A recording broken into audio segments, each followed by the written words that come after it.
Здраво, дечки, со Криптостеф и добре дојдовте во ова видео во кој ќе збориме за маркет структура или една од најважните работи за тргувањето која научив на тешкиот начин. И тоа е најдобриот начин за тргување без користење никакви индикатори, користејќи ја само цената како еден начин за одредите каде е трендот. Значи, многу луѓе користат индикатори како што се ценовни линии, MACD, RSI, стокастик и т.н. кои може да бидат многу добри во маркет кој што е чопи, да речеме, што нема тренд и кога едноставно не знаат што да прават, ги користат, па некогаш имаат успех, некогаш немаат. Но најдобриот начин за тргување според мене е користење на маркет структура, каде што ви одредувате ценовни височини, higher low, higher high, дали одредена цена е, значи да речеме овоа беше многу важен супорт, ценовна поддршка на Ripple, и кога цената затвара по тој супорт, цената едноставно иде на предходното значајно ниво. И што се дешава тука? Ако гледате на неделно ниво, имате реакција, значи имате реакција со тоа што имате bullish candlestick, како што е ова spinning doji, и едноставно после гледате реакција, не мора веднаш да го купите дното. Ако го купите дното, имате ризик да видите дека едноставно може цената да падне и да уште подолу. Од таа перспектива, најдоброто нешто е да почекате и да ставите ремайндери. Да речеме, јас сум ставил ремайндери и не сум ја преземал таа акција, и ако сум земал тука да лонгам Ripple, значи ќе сум имал до сега 350% до максимум до 500%. Значи добивка од сето. Значи, што е уствари маркет структура? Маркет структура ни го кажува трендот со тоа што користиме ценовни височини, ценовна поддршка и каде цената би била ако одредена цена, да речеме, се затвори под одредено ниво. И во превод тоа значи high low, lower low. Значи не можам да го преведам тоа на македонски, зашто нема едноставен начин за преведување и нема такви зборови кај нас, но едноставно кога цената ќе направи поголема височина од претходната, тоа се вика high high, кога ќе направи low, ама да е поголем од претходниот low, тогаш се вика high low, и кога ќе направи, значи, breakout од сето овој од range-ов, значи да речеме тука сме биле, кога ќе направи breakout од овој range, цената автоматски иде во нов обсег, затоа што нема price discovery, значи тоа се вика price discovery, каде што цената не се знае каде има купувач и продавач, и тука е веќе многу пошпекулативно. Исто така, користење на ценовна поддршка на weekly и на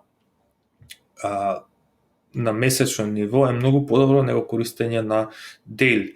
Освен ако сте многу добар инвеститор, ќе знаете дека оваа цена тука е многу добра за buy the dip. Затоа што сите тука беа bearish и цената едноставно беше во bearish тренд, но едноставно тука е моментот кога цената рече тука има заинтересирани купци, отиде, не мора, значи ни ова дно тука да купи. Кога ќе направи на higher high на weekly, значи чекате ова, ставате алерт, ако не знаете како да ставите алерт, ставате десен клик, add alert и автоматски create и толку е. И кога ќе видите дека тука гледате ниво да видите некоја bullish reversal свеќа. Тука гледате колку bullish reversal свеќа, значи овие се вика топашки и оваа свеќа се вика чекан. Кога ќе видите чекан, автоматски знаете дека тоа тука нивото каде што има многу заинтересираност од биковите и сакаат да го купат дипот.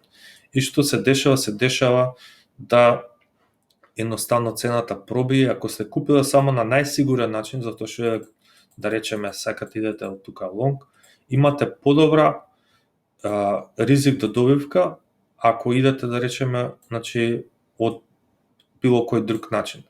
Значи, да сте окупили овој, но значи губите 20%, можете да направите тука да бидете, значи, навикли ниво. И едноставно најдобриот начин за тргување без индикатори е да знаете основна маркет структура. Значи, може да идеме на babypips.com и ако идете на едукација, можете да пишете market structure, Forex market structure. И кидете од тука.